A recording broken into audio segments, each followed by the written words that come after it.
I'm Mo Rocca, and I'm excited to announce Season 4 of my podcast, Mobituaries. I've got a whole new bunch of stories to share with you about the most fascinating people and things who are no longer with us. From famous figures who died on the very same day, to the things I wish would die, like buffets. All that and much more. Listen to Mobituaries with Mo Rocca wherever you get your podcasts.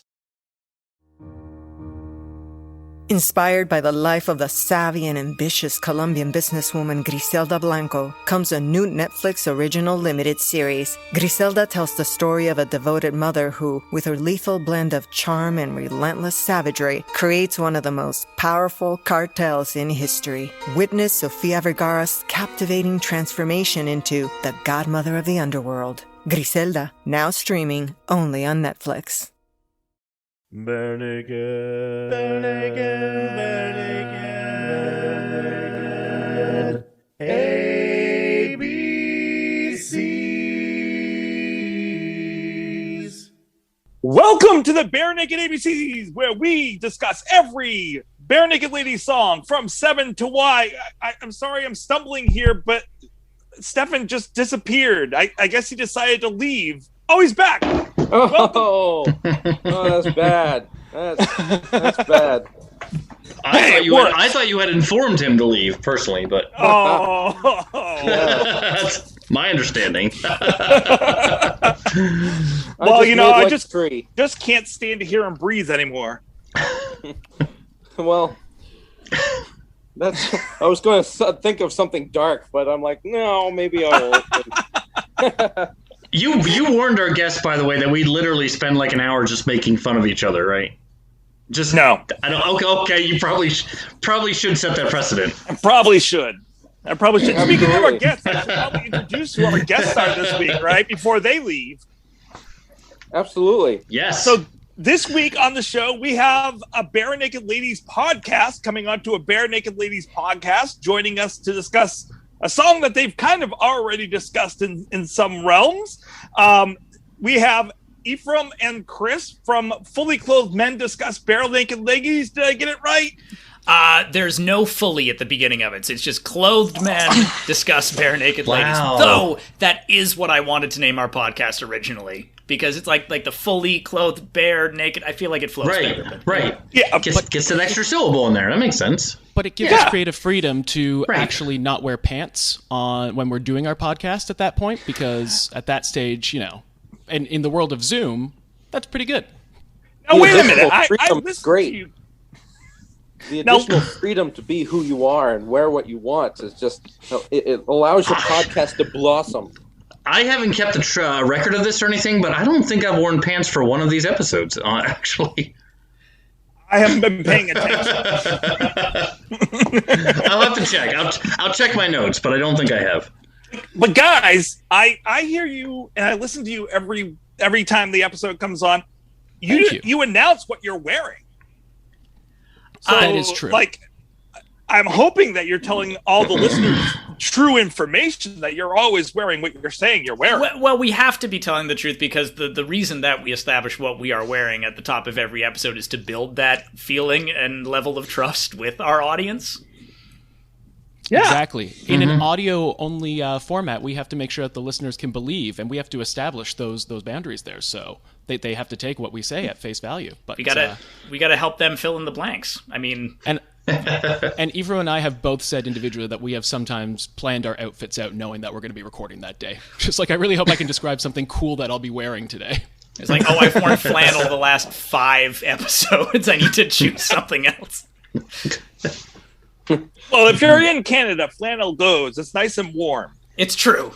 In the middle of February up here. In the middle of February. So, Ephraim, you're in Ontario. Yes, I'm in Toronto, so home of the band, home of me. And Chris, can you tell the listeners where you're located? Yeah, so originally from Toronto, Canada, but for the past 4 years, I have been in Melbourne, Australia. So wife being from New Zealand, we met in Canada. We came here because she said, let's go somewhere halfway, and I didn't look at a map, so we're stuck here now. Beautiful city, though. It is cool, very frigid 28 degrees plus today. So I feel your guys' that's pain. Celsius. That's Celsius. That's right. Yeah. Okay. But yeah, one of the reasons that Ephraim and I started this podcast was actually, one, a way to kind of connect with each other on a semi-regular basis because we've been friends for about 15 years. And secondly, the reputation that the Barenaked Ladies have in Australia. It's pretty much just 1 week and nothing else, as it is in other parts of the world. I had a playlist going once when I had some friends over, and someone said, "Is this the Barenaked Ladies?" And I said, "No, it's such and such a band." They said, "Oh, right, that other one-hit wonder band." And then that just kind of spiraled this idea of being like, well, they've got 15 studio albums plus like countless B-sides. All these. I mean, I don't need to tell you guys. You're going strong for God. How many episodes plus with more? You're only on L right now. So. So yeah, that's just kind of the genesis. Way to hang out with my buddy and way to talk about a band that I love. Yeah, Very and now cool, you guys cool. are covering it album by album. Yes, that's right. What led you You guys know to the rational way that? to do it, Tracy. Well, Just like sometimes we're the because only ones that decide to do it alphabetically. well, when we go into a track by track in our episodes, we spend maybe like between 3.5 minutes and like 12 minutes per song. I'm staring down a really long road this episode because I'm like, oh, I've already talked about Leave already, and I talked I did like 10 minutes on our podcast, so I don't know what else I had to say, but I'll throw in. Thanks for having us, guys. So you guys know we spent about an hour in House Level, right? Yeah. It's you can really tell the albums that we like and the albums that we don't because there are certain times where it'll just be like, all right, how about this track? It's fine. Mm-hmm. Moving on. Next song. But we're very much floored by the amount of research that you guys do and just the deep dive that you will go into each song. Because, I mean, when we're doing our notes for each album, I mean, that's already enough research and just kind of going into it and finding a lot of things that you didn't know about the band and about the song. Specifically this song, which I'm really excited to get into when we were doing research. But yeah, 50 plus minutes on an entire song, that's daunting. So let's see how we do, Ephraim. Yep. That's why we only do one a week. Now, how much of that is substantial is up to debate. But and just one more thing. Speaking of the, you guys do each and every single song. Both myself and more specifically my wife we are both very disappointed that you guys aren't including the tracks from the Barenaked Ladies Stratford Theatre Festival As You Like It soundtrack. I do not see any episode devoted to the 13-second instrumental track Fight Setup. One of the greatest tracks they've ever recorded. I will say that I did take the easy way out on that one and just did the whole album as one 2-hour-long recording. I did take the easy way out on that. I really... And Aaron didn't even show up for that one. Like, he's like, nope, I'm done, out, gone. I've never been so ashamed to be a part of this podcast. Tracy, this is the first time hearing this. I did not realize that you skipped out on actually including a... I mean, you put House of Level in our repertoire. These guys talk about what they wear with honesty. We can't even talk about an album with honesty. Right. Oh man! I mean, we talked about Laser Team, or we will. I'm sure it hasn't aired yet. We talked about Laser Team for crying out loud, and we couldn't split up. Oh. And like for Fight Setup, like it didn't have to be a full episode. You just like say like, "Hey, that was a song." End of the episode. Roll credits. Oh no, we would have dragged that out for a good hour and a half. Like, trust me. Oh yeah. I love how we've sparked. Let us know about it. We've sparked such internal violence and debate within your podcast. This was Ephraim's and mine's intention. We're just trying to cull the herd of Barenaked Ladies podcast coming here, spark dissent in the ranks. You talk about your own intentions, Christopher. I have one word for you. It's coup. To be totally transparent, I didn't realize that they had done the Stratford album until I was already 5 songs in, at which point I got to find a way to fix this and get this in here anyways. And then I looked at the song list and I'm like, I'm not adding that many songs to our list. We're already almost to 300. No. We can throw it into an After Dark. We could After Dark it. Yeah. Absolutely. Well, for today, we should probably get to what we're talking about for today's song. We should. Which is Leave. I've informed you to leave, 'cause I can't afford to lose more sleep. I get ill when I get tired, so I'll try to rest if you'll stand guard.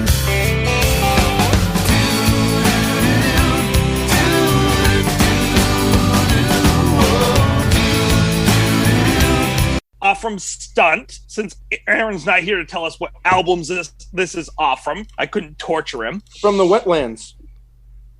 The Wetlands album. It's a charitable event. Save the Wetlands. Wrong. Ladies did it. Yep. Now, the album says that this was written by Stephen and Ed, but from everything I've seen, everything I've read, and just my basic own feeling, this is definitely an Ed song. Yeah. 100%. Mm-hmm. I concur. I don't know what Steven added. Maybe he put in the bridge, but there wasn't a lot of contribution from Steven on that. Sounds like he harmonized okay. Yes, he did harmonize pretty well. That doesn't get you songwriting cred, though. No. So this song was actually around since Maybe You Should Drive. It's Jeff. So I hope you like this song, because they decided to keep this off Maybe You Should Drive. Mm-hmm. But then we talked to Susan Rogers, and she was one that actually suggested making this a little bit more country when they came in to record for Stunt. And that was what it needed. That's what made it finally ring for them. You can definitely hear those elements in there, as well as kind of 90s rock. And Shirley saying, could you add some more country to this, was really twisting Ed Robertson's arm. It's out of my wheelhouse, but you know what, I'll try. What we really need is a little more twang. Yeah, it's not really my aesthetic, but I... Ed's in the background going, I told you, Steven, I told you that would work.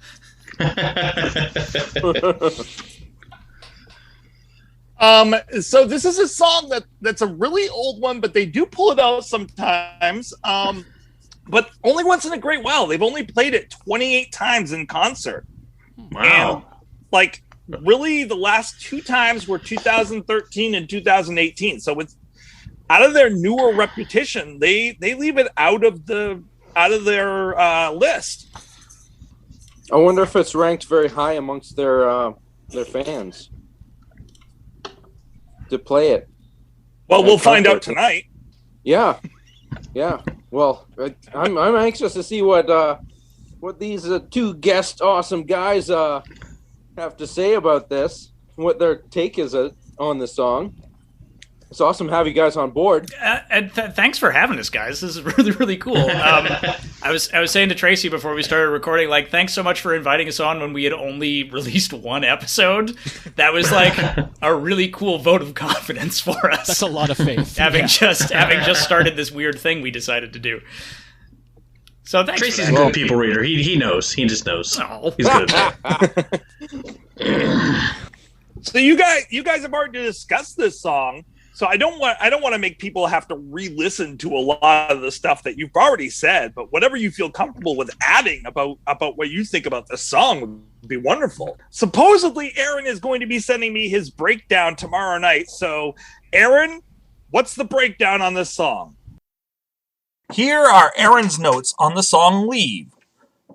Leave was recorded at about 164 beats per minute, although it goes into halftime very quickly, or starts in double time, so most of the song is actually closer to about 82 beats per minute. I don't think this song was recorded to a click track, but it's pretty steady, so props to the rhythm section for locking it down and pretty nicely on the groove. The song is in D major, so close, so very close to D minor, the scale that was identified by Nigel Tufnell of Spinal Tap as the saddest of all keys. People weep instantly when they hear it. But yes, in all seriousness, D major, or so it would seem. It starts, as mentioned, in double time, and we have D to A to C to G, or 1 to 5 to 6 to 4. What's interesting here, you may have noticed, is that the C naturally does not appear in the D major scale. Instead, we have a C sharp. C natural does appear, and as a major chord nonetheless, in D minor. But obviously, in that case, D, A, and G would all be minor. So I'm going to call this borrowing the natural major 7th from the D minor. It's possible that I'm missing something and they're just playing in the mode of a different scale, but to be honest, I've been a little under the weather this week, and we can make it a challenge. Send an email to barenakedabcs@gmail.com if you think Aaron made a mistake. I am human. In spite of all the evidence to the contrary, I do make mistakes. So if you think this is one, you have a better explanation, please write to us. Anyway, the chord structure continues throughout the whole intro and verse, and then for the chorus, do, do, do, do, we actually seem to shift into a G major because we go from A to C to G, which would be a 2-4-1 progression. The tonal center seems to shift to the G in this case, although we end back on D major and shift it back into that sound to head back into the verse. For the bridge, operations still won't leave me alone, we have E minor to F to A minor to G, which is technically all diatonic to C major, but basically we're starting on E. It's like an E figurian, which has all of the same notes as C major, but the tonal center of it is, of course, E. So if you have a piano or keyboard at home, you can hear the difference by playing a C major scale, C, D, E, F, G, A, B, C, and then playing the same notes starting on E. E, F, G, A, B, C, D, E. Same notes, different tonal center, and the feel is quite different, ending up back in D to return to our verse. D, G, C, A. So the structure of the song is thus. Intro, A, chorus B, verse 2A, chorus B, bridge C, verse 3A, chorus B, outro, vamps on the A changes. So we have A, B, A, B, C, A, B, A.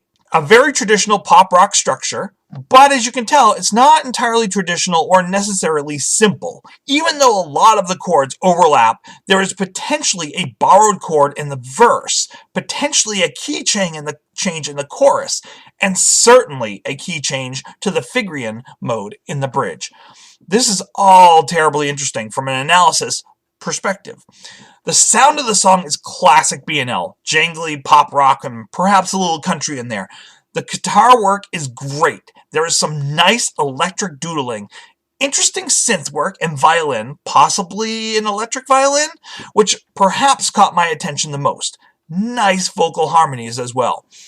It wasn't until I really started examining the lyrics and learning about the connection to the death of Ed's brother that it really started to resonate with me. The bridge lyrics are both the most direct in dealing with the subject matter and my favorite in the bunch. It's heartbreaking. He's essentially asking the specter memory of his brother to stop haunting him. I really feel for Ed, and it makes this song hit that much harder. Taken as a song musically, it's not my favorite. It's certainly not bad, but it might have rated in the low to mid 3s. The interesting questing quality of the chords and the floating sort of uncertainness of its place in the single key gives it an enigmatic feel, which is programmatic given the subject material. That boosts it up quite a bit. Then the lyrics and knowing the origin of the song, again, it resonates. I'm inclined to rate it a little higher due to that as well. I suppose for now I'm going to reward it 3.8 Herns out of 5.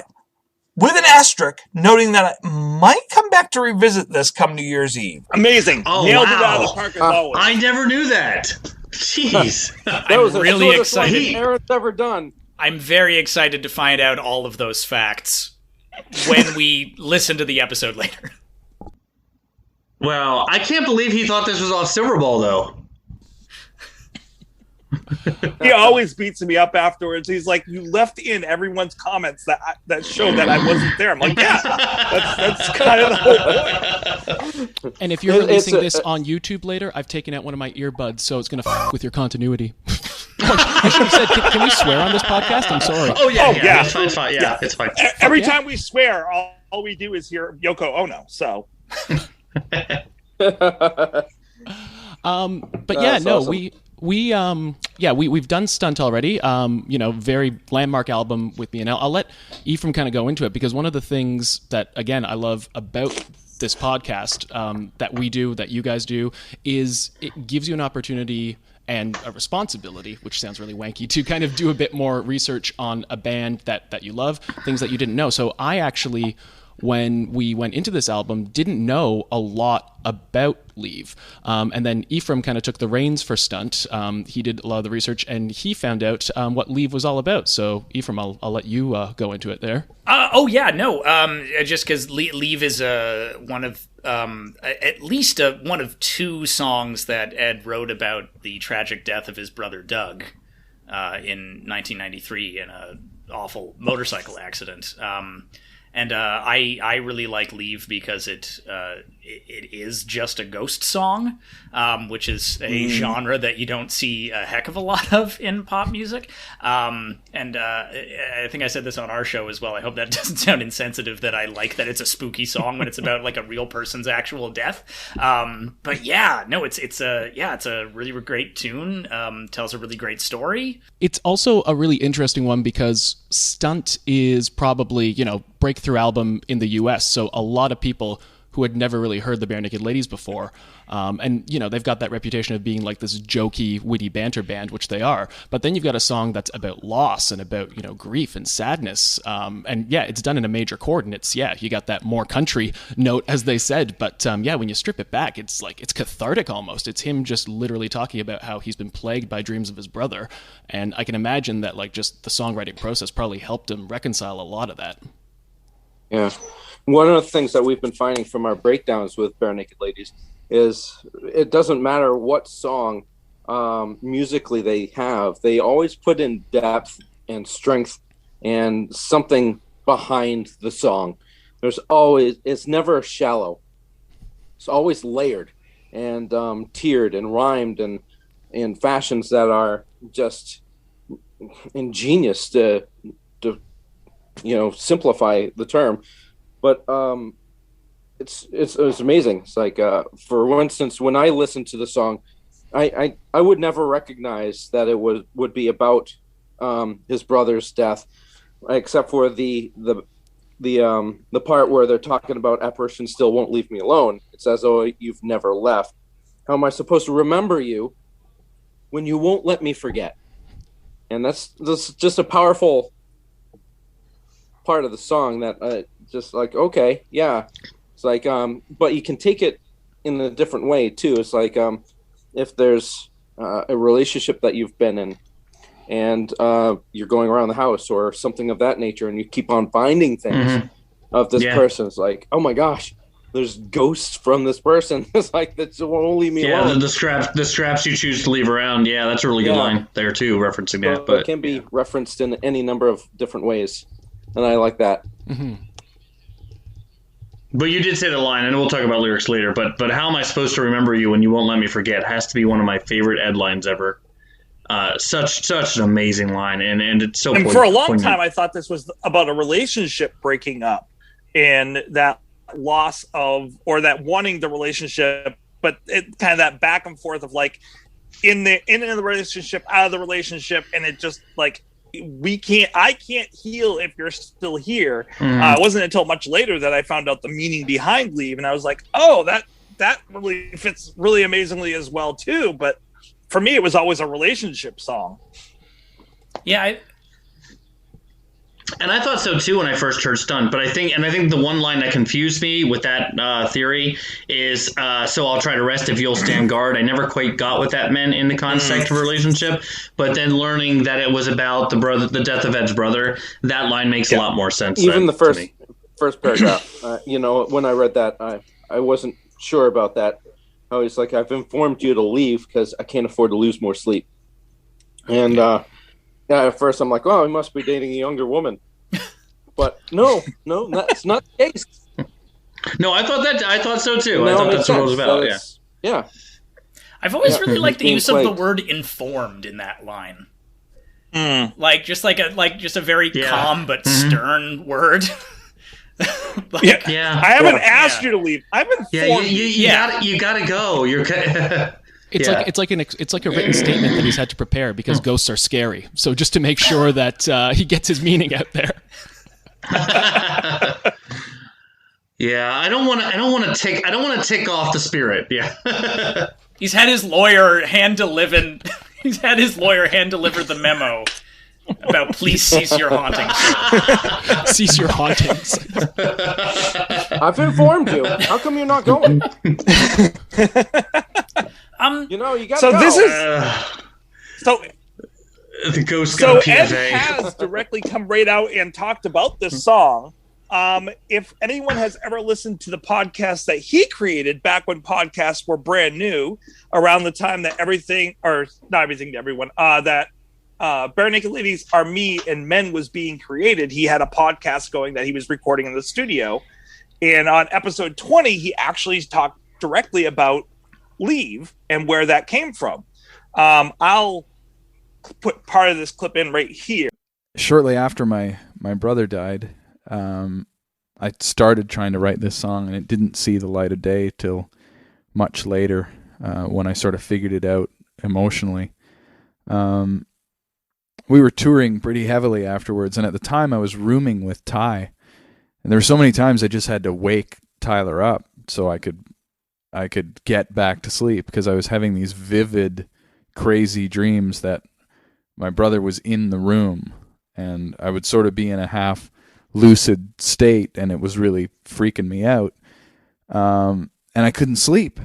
And so I kept waking Ty up to just kind of calm down so I could, verify that there wasn't someone in the room with us, kind of. And, I was half asleep myself. Anyway, it got to a point where I was starting to kind of get mad at the memory of my brother and this kind of bizarre lucid dreaming state. I was losing sleep. I was getting tired and frustrated. And so I started the song Leave to sort of say, look, I'm trying to grieve. I need to grieve properly, but you need to leave me alone right now because I got work to do. I need to sleep at night because I got to do shows and interviews and all this stuff. It was a very strange part of the grieving process for me. And that's where the song Leave came from. It was wanting to grieve, needing to grieve, but not really having time to grieve. Wow. It's pretty amazing. That's really interesting. Yeah, it's interesting that it's almost like there's guilt there. Like he's talking about, I've informed you to leave, his brother's just kind of in his dreams at night and he won't let him. It's almost like he thinks that he's not grieving properly. And, the dreams of his brother being there, it's like, no, you have to think about me 24/7. And for Ed to kind of say, no, I'll grieve in between my downtimes. That's really poignant. I think that you can kind of definitely see that, he was really coming to terms with stuff. And I mean, just survivor's guilt is a huge thing, especially when someone's taken prematurely through such violent means, to be honest, as a motorcycle crash.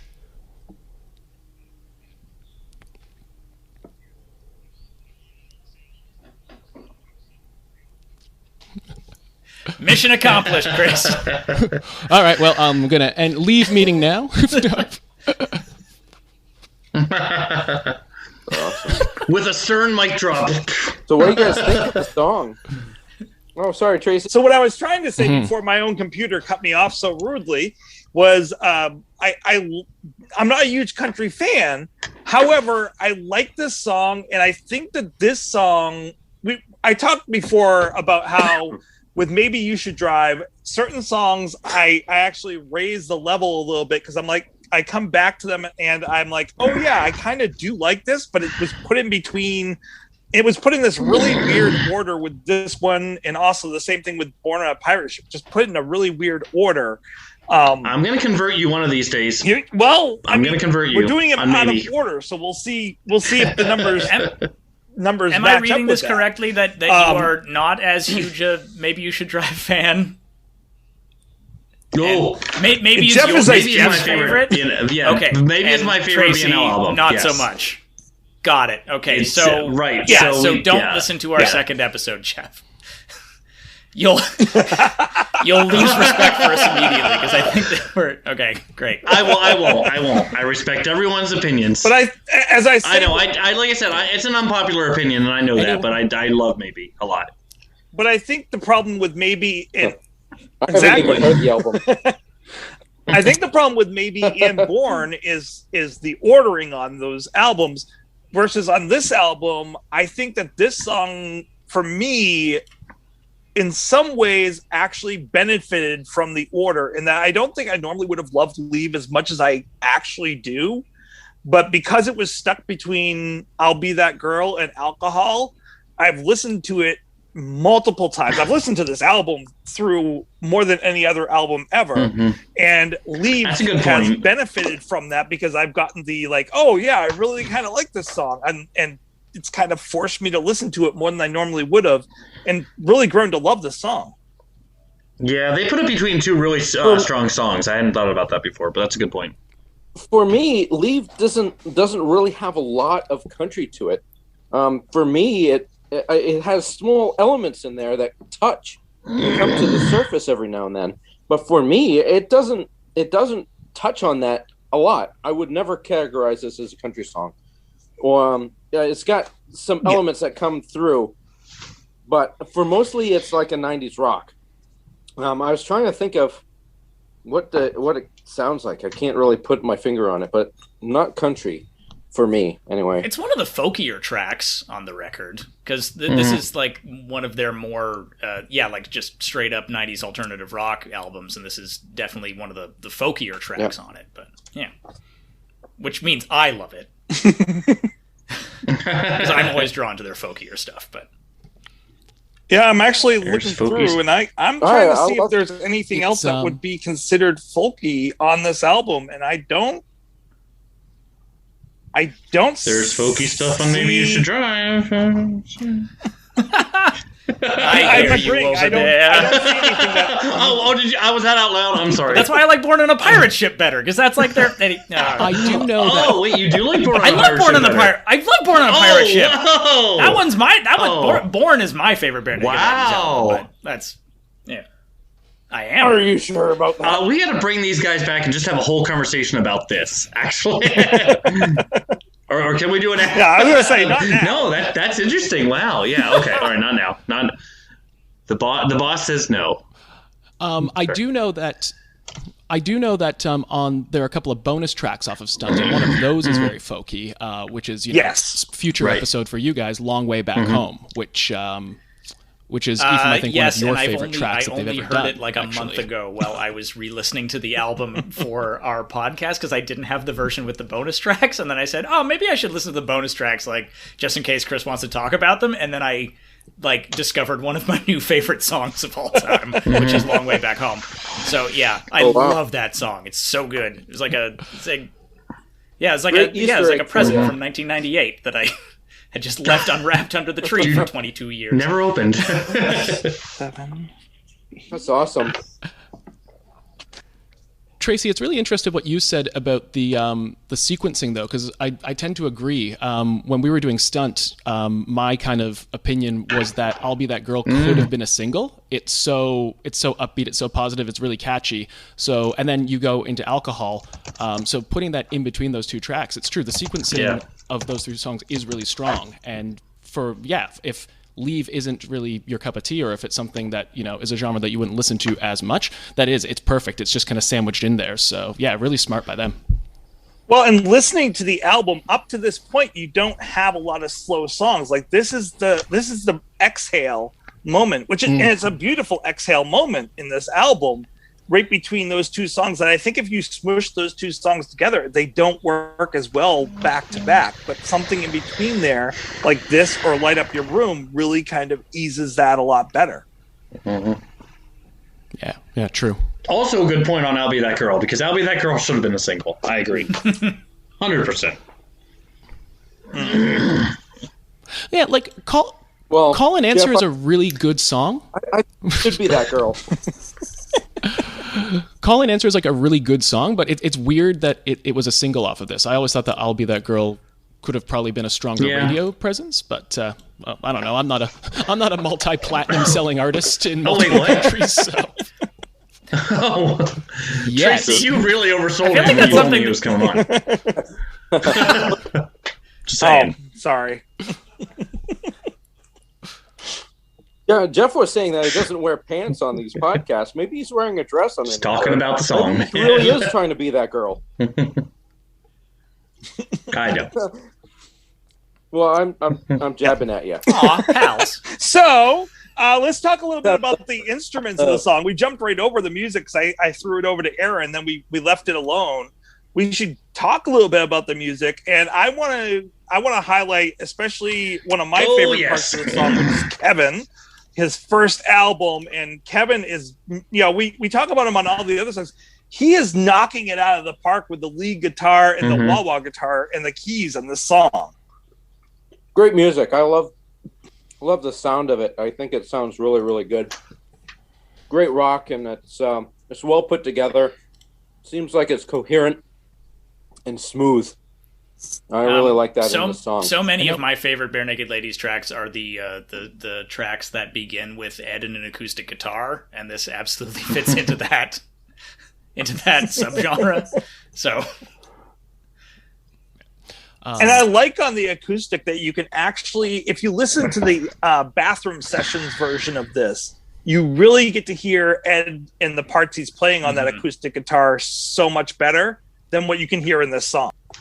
Yeah, the bathroom sessions as a whole is just such a showcase of Ed as a guitarist. It blows my mind. When those videos came out, did a huge deep dive and just kind of like listen. Supposed to be doing an essay at that point, and I'm like, no, this is a better use of my time. This stage, just watch this playlist.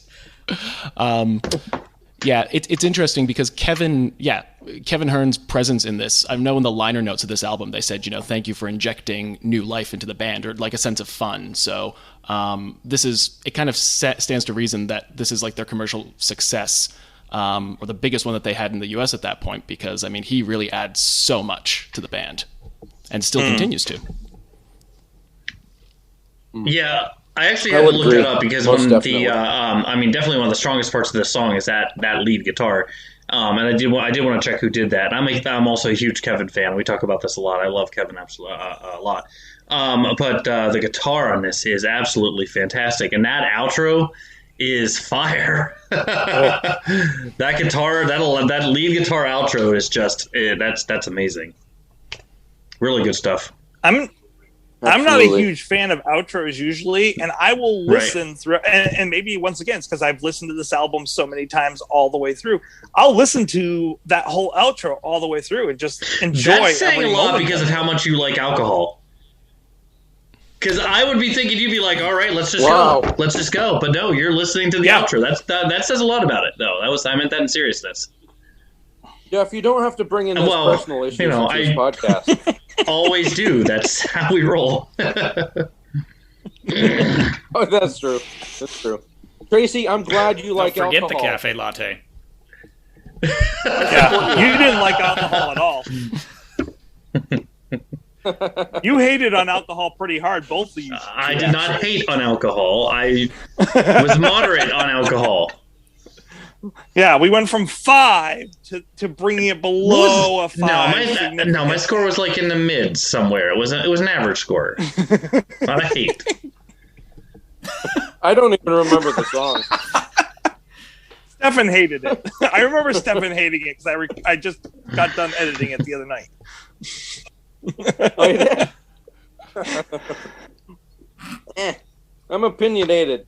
Nothing wrong with that. Gotta stay opinionated. We also get something in this song that we don't get in a lot of the other songs. Violin. Like, I'm guessing that Jim actually learned the violin for this song, because in the liner notes we also get a shout out to Sue Drew, for expert violin tuning. And I'm guessing that she had something to, like, somehow along the way, I think that he had to learn. So that we're more imagining about the way this violin went than he down ever is knew. that just they decided they needed violin on this track, and Jim said, "Sure, give me 24 hours," and then just laid down a track.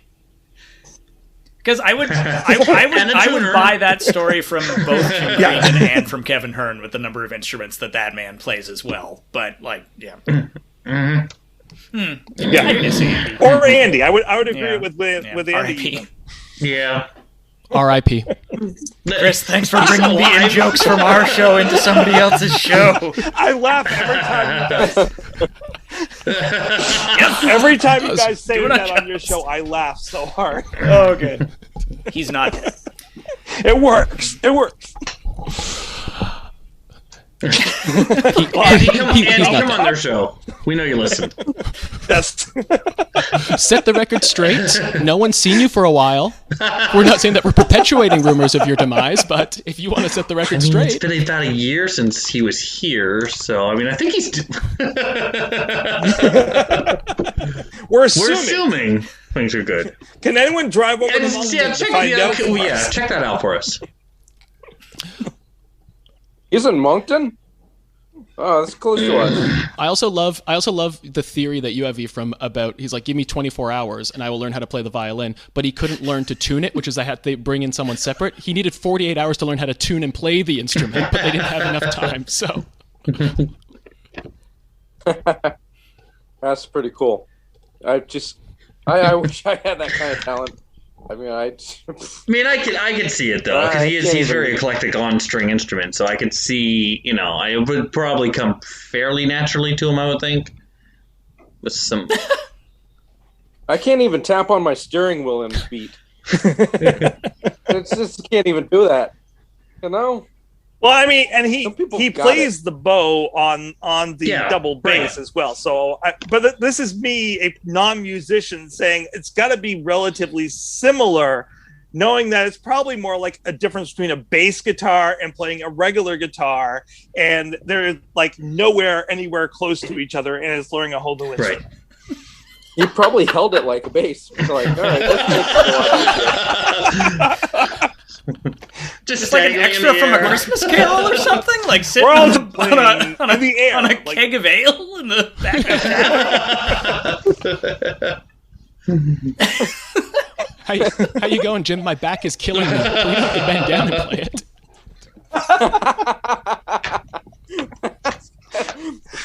Let's talk about your form a little bit there, bud.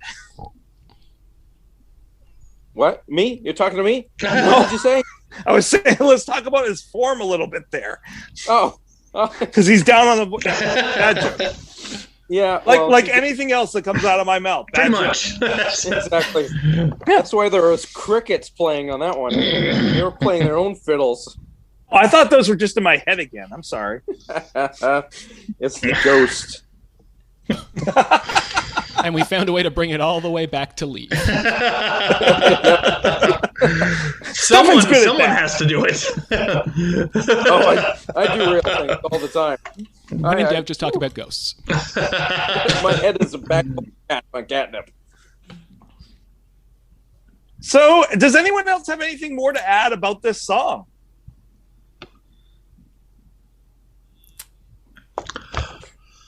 We didn't really go heavy on the lyrics. Did anyone want to say anything about the lyrics? I mean, we pretty much talked about what they mean, but we didn't go too deep into them.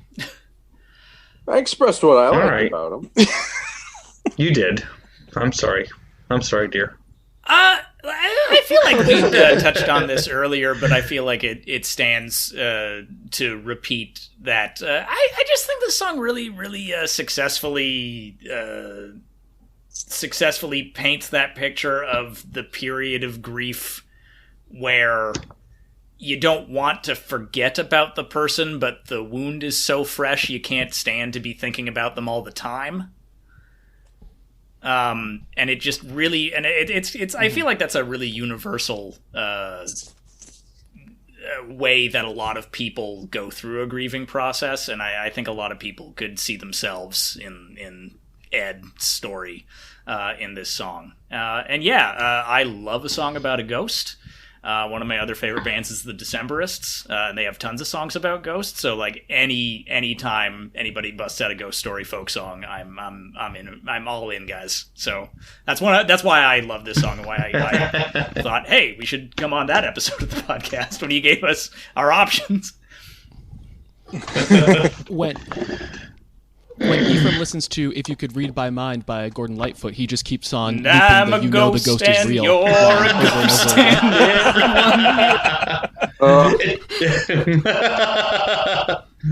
I want to share with you guys something that I picked up just now as I was reading one of the lyrics, and share a little bit of my personal life. It's like I was born an only child, and I've lost both of my parents, and I've lost the majority of my family. So my dad never got rid of my mother's stuff, and when he passed, I was in charge of getting rid of his stuff. And it's always a very challenging aspect for anybody to have to face that, because you know that somebody filled those clothes, and you remember that person in those clothes. And in the last part of the song, he says, "There's your shoes, and there's the door." And what I pictured is actually his brother's shoes there by the door, and they're empty. And they're not going to be used again, not by his brother. So that puts a different spin on that particular lyric. That kind of hits me pretty hard. I think that, I think that's a really valid interpretation I like that. of those Different lyrics, and point that's of really view. powerful. Yeah. Mm-hmm.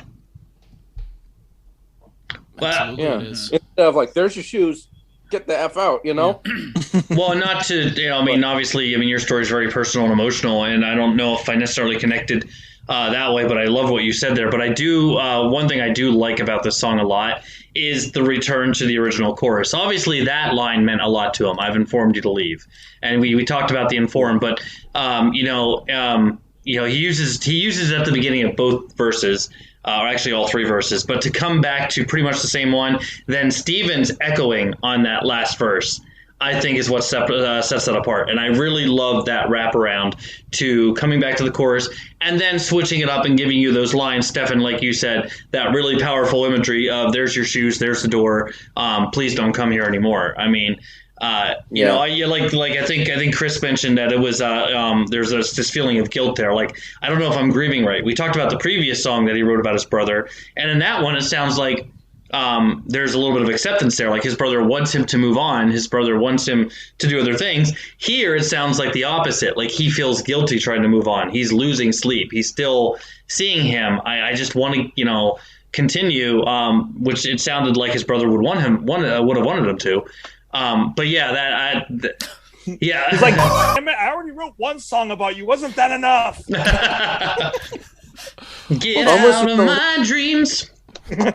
Almost as though his brother is more of an annoyance rather than anything else. You're like, "Even from the grave, you're coming to annoy me. What is wrong with you?" Instead of like embracing, "Oh, I see my brother again. Get out of here." It was great for the first 100 days. But now I'm waking up Ty. Now you got me waking up Ty too. Come on. I didn't know until every single we heard night that clip from Ed's podcast that they had been roommates at some point. That's wild to me. That's like that makes me want to do some kind of if we could go back in time, do some kind of Beatles movie about all five of them living in an apartment together, waking up in the single beds beside each other, at the beginning of Help. I can only assume Tyler just snores as a full-on beatbox. I want to believe that. Even in his sleep, he's just going. He's just rocking.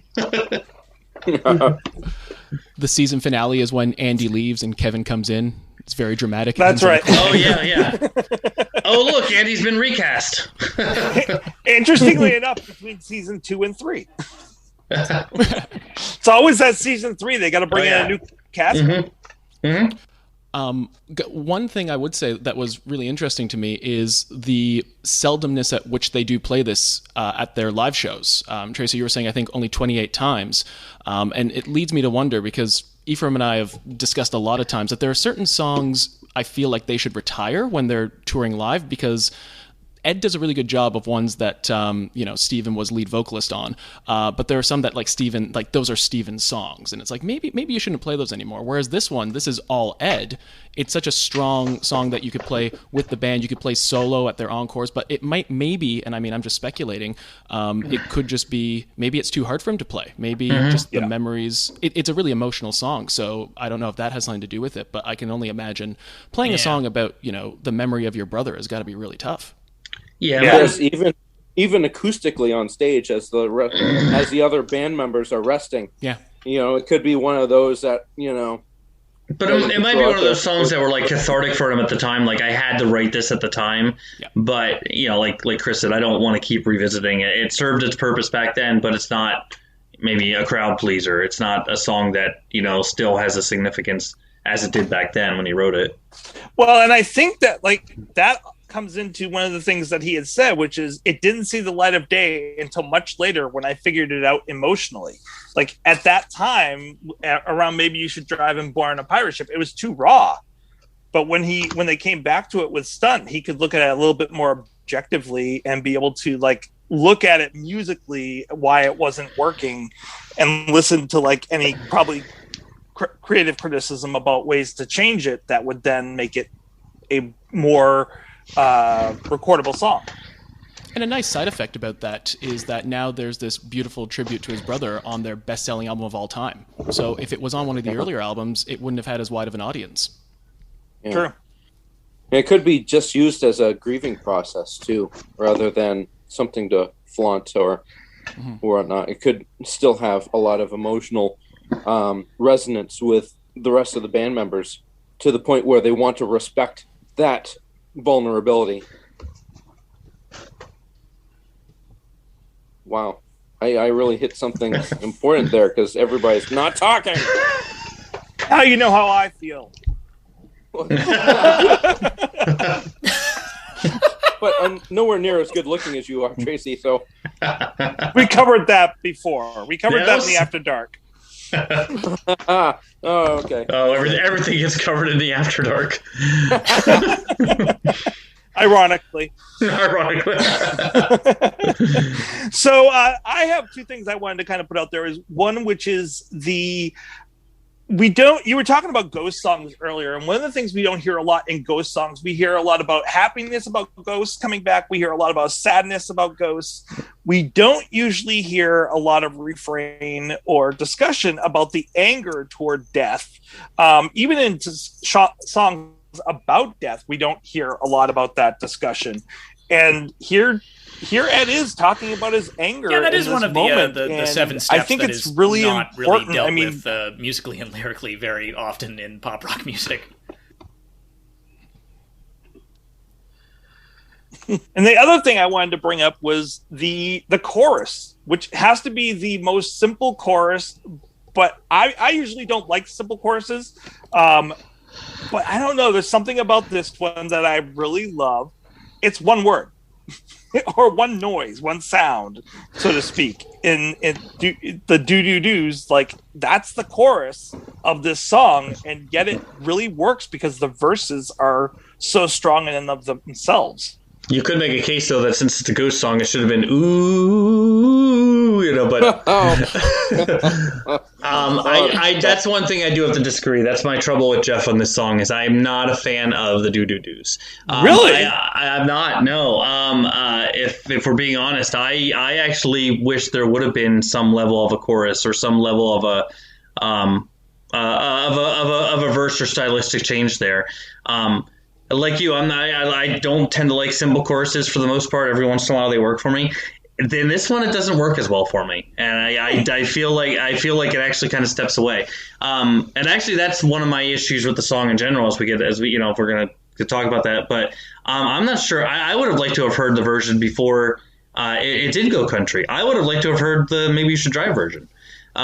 Because I do feel like we talk about songs that are bouncy, that take on dark or sad things, and I love those too. I love those kind of songs, and I definitely hugely respect that Ed wrote this song about something that meant a lot to him, something that was a tragedy.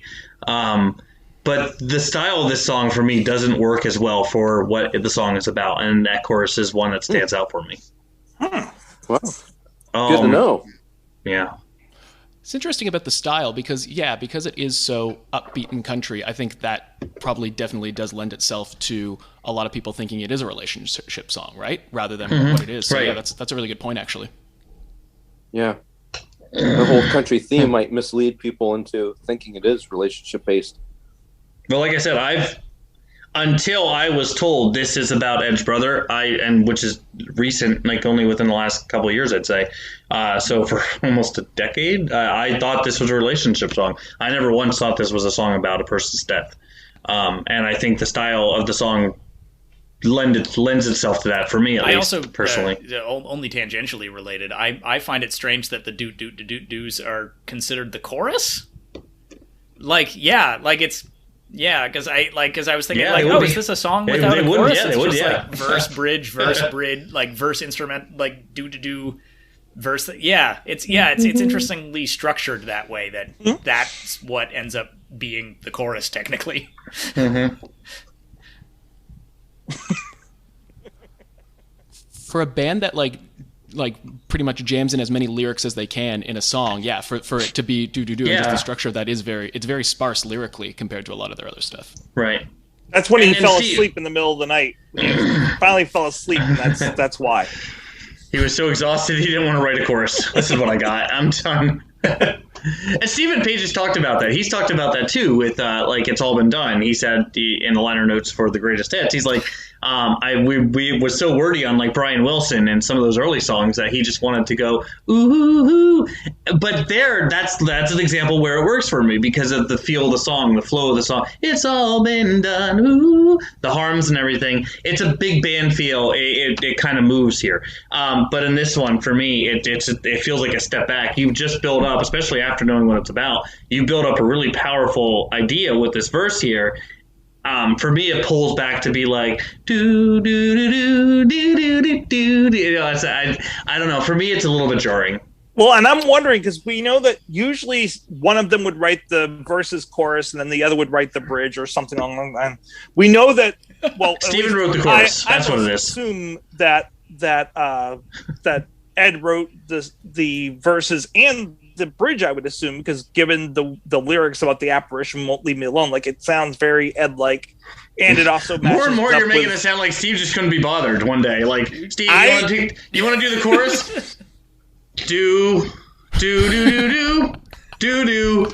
No, but I'm done. Honestly, can I go lunch? I was gonna and that's say, when the cracks began to form. This song is super important, and that's what you give it. But honestly, like this was a song that they had really for a long time crafted over, and I wonder if the chorus was the part that kept giving them trouble.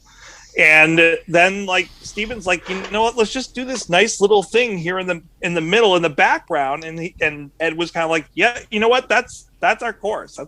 That's not even the background, that's our chorus. Like that works.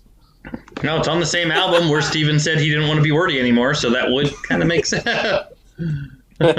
Which is really sad because, like, as Ephraim and I have spoken about, like, to be embarrassed about songs like Brian Wilson and Enid because they're too wordy, like, no. Oh, no. Or The Flag. I mean, where every word lands, like every word of those songs. Like the songs in Gordon. I mean, yeah, they're verbose songs, but I like verbose songs. I write verbose songs. And I like that. I feel like they land. But thanks, Tracy. I've been guilty of putting too many words in a song. But I've never had a problem with that. But like I said, I mean, I'm okay if a song steps back and gets simple. There's always a time and place for that. There's fantastically brilliant songs that are simple songs. Yeah, well, speaking of too many words in the song, we've been going on for a long time now. We should probably wrap up. So why don't we start putting some numbers to these words? I love quantifying let's put some numbers to these words. That I picked up. That's what we do here. So if you're not familiar, we rank every song on a scale of 0 to 5. Decimals are allowed. So 3.6, 3.7s. It's all fair game. 2.5 obviously being your average, 5 being your absolute fantastic. This is always going to be on your playlist. 0 being it's how's the level. So, well, just kidding. I don't even think that got a 0. But it didn't. No. So tonight we're gonna rank this on a scale, just because we've raved about it so highly and the work that he did and his appearance in the band. I'm gonna give a shout out to my man here. We're gonna rank this on a scale of 0 to 5 Herns. Herns being the quantifying unit tonight. And we're Herns. 0 to 5 Herns. Oh, gotcha. And not horns with an accent, is it? No, Herns. We're going to start with Ephraim, technically, but like I know who you're talking about. Right? It's not like Ephraim, I was like, sorry, I apologize. Yes, like, I know, but I don't want to butcher, and I don't like Ephraim. So I like to have the guy letting the guest go first. So Ephraim, if you would like to rank this song on it. It sets the bar for the rest of us. So we know if we're offending you or not. Scale, I'm going to say this is a pretty, like a really strong 4. A really strong 4. I like this song enough right now that I'm extremely tempted to say 5, but I feel like there's so many songs you can't, everything can't be a 5.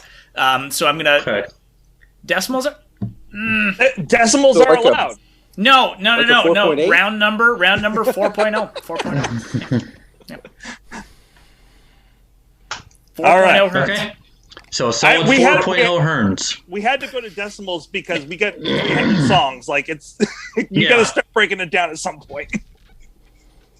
All right, Chris, on a scale of 0 to 5 Herns, how would you rank Leave? Ooh, I am going to embrace those decimals. And I am going to say, on the Kevin Hearn scale, I'm going to say 3.6. So, in terms of 0, where Kevin Hearn is frowning, and 5, where Kevin Hearn is laughing and screaming his head off because he's always that nice, affable man, this is him sitting there with a big grin on his face. Okay. All right. So 3.6 is a big Kevin grin. All right. I want to know where we are in the ranking then. Okay, good. Stefan. Well, Ephraim, I have to say, my name is Stefan, and my name has been butchered for my entire life. I think tonight was the first time I said it right, actually. Possibly. It's Steve or Stefan or Stephanie. Tracy, I think Tracy was there. We had a swim meet, and it was a regional swim meet. And I was called Stephanie right at the swim meet. And I'm like checking myself. I'm like, oh my God, something happened to me. No, it was just a mistake.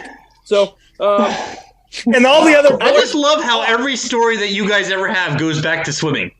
Oh yeah. Oh, every story has. There's a lot of them. He's been smart not to tell most. The sordid history of your swim meets. Yeah, but I can't remember swearing silence to any of them. But do you have any stories about haunted? Oh, that would tie things together thematically. That would just really.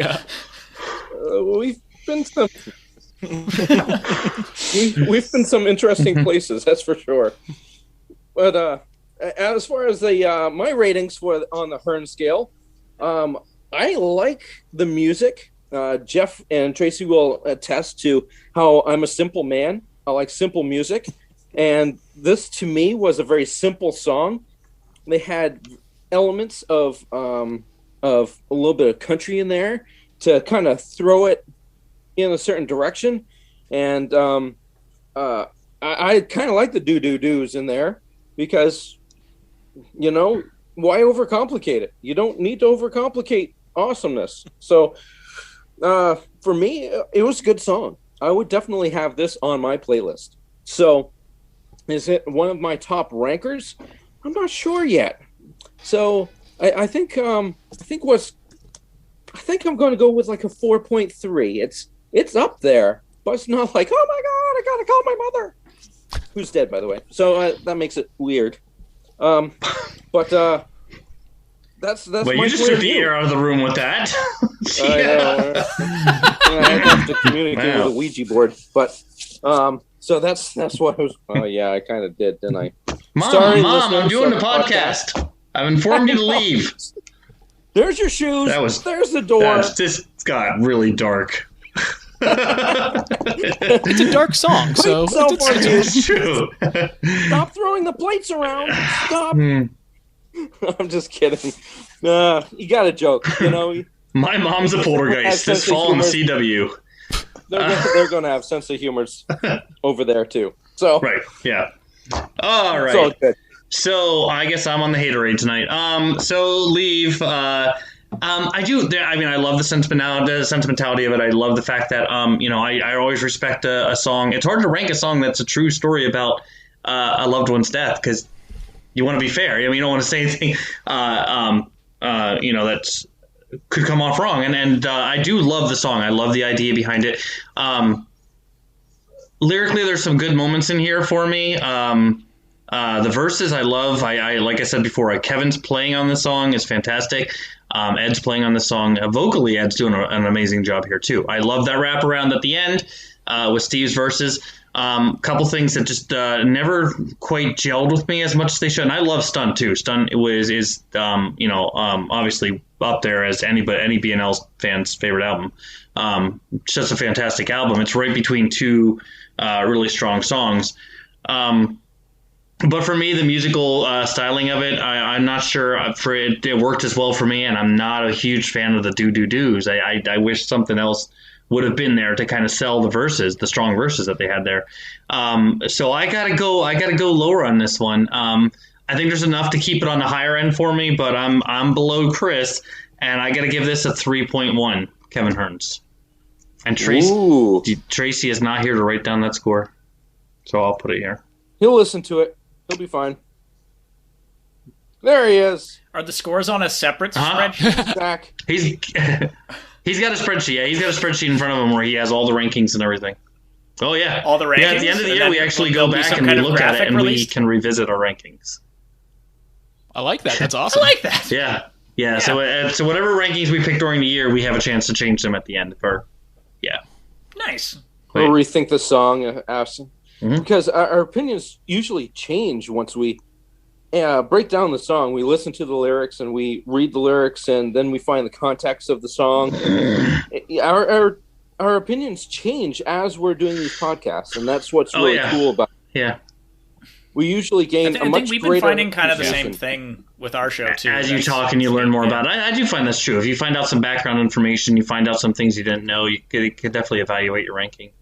It's cool, too, because with Tracy doing the rankings, he can kind of see where we're ranking, songs on different albums and say, you're really hitting this album high, you're hitting this album low, that kind of thing. So it's really, really cool to be able... I love that he does that because it's really cool for us to kind of see where we've been throughout the, all this time. Absolutely. That's good that you recognize that. I appreciate that. I think it's important. I love you, Tracy. If I haven't told you today, I love you for who you are. Oh, I talk smack, but all my weird bits. I apologize. You would think after 160 episodes I would have this technology thing down, but it seems to want to keep kicking me off tonight. You would think so, but I've also been with you working on things where you've turned off your computer with your knee about 4 times. So. Okay. Trying to film a video. You're never going to let me live that down. Never going to live that down. No, I'm not going to let you live that down. As we have established, this episode is haunted. So if there's also like an ethereal sixth voice when it comes time to post-production, we'll just roll with it, I guess. That has happened. That happened when we were interviewing Enid. So... that's kind of cool. There was actually, when I was recording that, when I was editing it later on, I came back and I sent Enid a thing. I said, was there anything going on in the background of your episode? Because there's this really weird voice that keeps popping up. And she's like, no, there was no one else even in the apartment that day. Huh. Wow. I was like, okay, that's really odd. Like all of a sudden, like this like voice starts laughing at certain points and like jumping in, but you can barely hear what's being said, and it was really freaky. That's for our ghosts. No one. We gotta call Robert Stack then. So I was trying to get my thoughts on this song, and my computer didn't want me to. So I'm going to give it a try again for a third time here. So I don't know if you heard my ranking, but it was a 3.1. 3.1? Yeah. So as of now, I'm on the haterade. You're going to remain. I will there, remain on Haterade. Okay, all right. Unless Aaron gives me a different number later on. I'm going to give it much higher than a 3.1. Okay. I love this album, and because of that, I think this song has pretty much come along with it. I really enjoy this song, and when I went back through and I was looking at the the fours, I was like, like a little more than this one, like a little less than that, like a little bit more than A. But I don't like this song more than Am I the Only One, which is the other song about this topic, interestingly enough. So I'm going to have to give this song a 4.4. Did you just say you like the song more than A? Yes. That's a good ranking. Dude, good ranking. You have wounded me deep. I like most songs more than A. Wow. That's... and log out of Zoom. Mic drop. Oh, I feel beaten.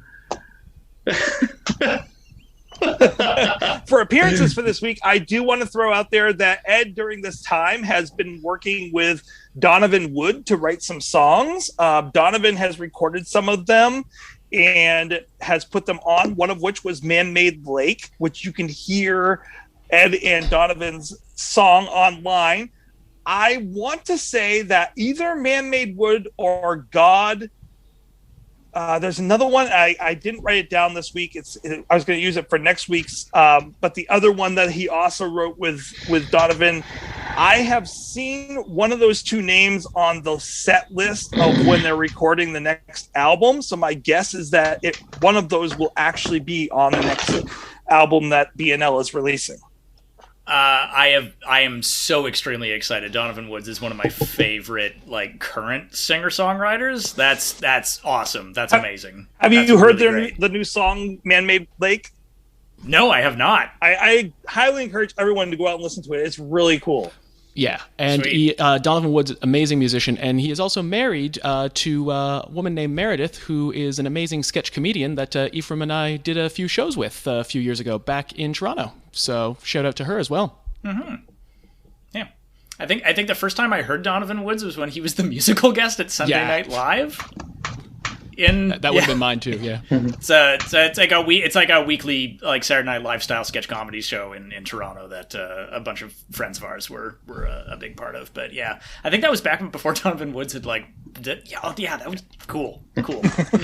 Well, we know the Canadians have the best sense of humor. I mean, we all know that Second City is where it's at, and then of course, Kids in the Hall. So which is when coming it comes back to humor, here. Canada's got it. I don't mean to go on a side note. Have we opened up the podcast to welcoming our listeners' votes on what they would rank a song? Are our listeners doing that? Oh, wow. So I like the idea, and I've been messing around with that idea. I think we should talk a little bit more off recording how to do it, because I have to learn some of the technology on how to get our listeners to rank 300 plus songs. We can start from now. I would say an average ranking, the average audience rank is this. Gotcha. That's what I would think. So how do they get a hold of our podcast anyway? So before we get to how they can get a hold of us, I want them to know how they can get a hold of clothed men discussing barenaked ladies. That's true too. How do they do that, Tracy? Where can people listen? Where can to we more find of you and your Chris? clothes? So you can find Clothed Men Discuss Barenaked Ladies, which, yes, is Ephraim and myself discussing what we're wearing and the album in question of that week. We are on Anchor, and you can get it on Spotify, Apple Podcasts, wherever you get your podcasts at that stage. We release new episodes every other Friday. As of this recording, we will have just dropped everything to everyone. And you can also follow our Twitter at CMDBNL. Ephraim, anything I'm missing here?